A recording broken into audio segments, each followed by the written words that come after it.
Welcome, good people. We are on our journey, the Action Bible journey. We are on this expedition, reading the entire Bible in 315 days. Today, we are reading day 30.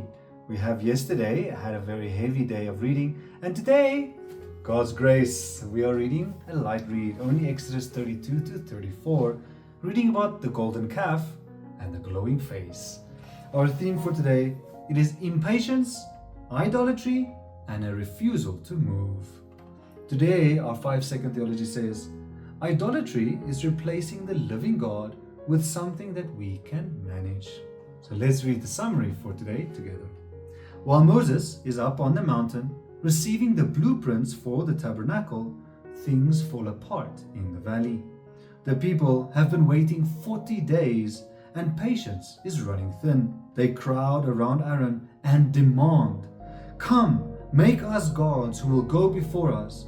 As for this fellow Moses, we don't know what has happened to him." Aaron, succumbing to the pressure, tells them to take off their gold earrings.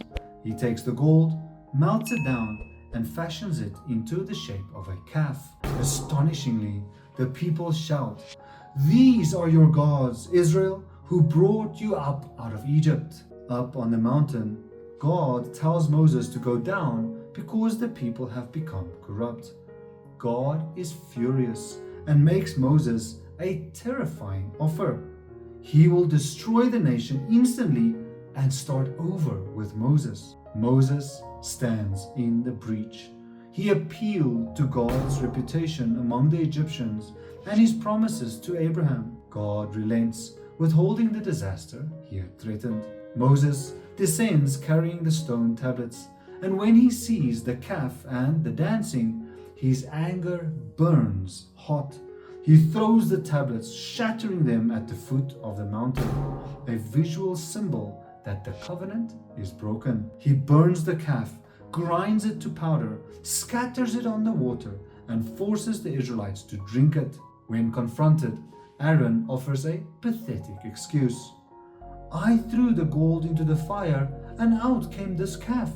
Moses draws a line in the sand. "Whoever is for the Lord, come to me." The Levites rally to him. He commands them to execute the ringleaders, and about 3,000 die that day. In the aftermath, God tells Moses to lead the people to the promised land, but adds a caveat. "I will not go with you, because you are a stiff-necked people, and I might destroy you on the way." Moses realizes the land is worthless without the Lord.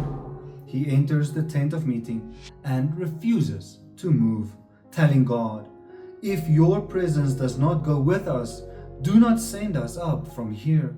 God agrees to go with them. Emboldened, Moses asks to see God's glory.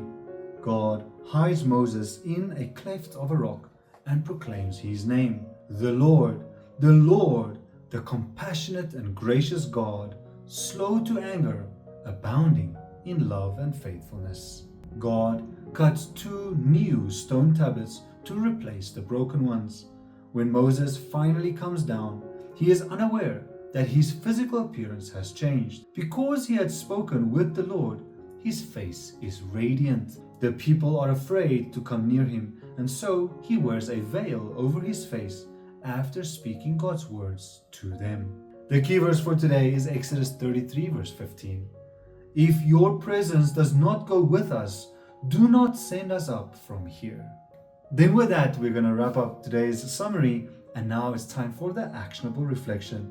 Let's all deeply reflect within ourselves through doing the audit. Also, by saying the prayer out loud, let's confess our faith. And by affirming the truth, let's anchor our faith in the Lord. Today's mission, the glow check. Let's all do it well together. And I'll see you again tomorrow for day 31.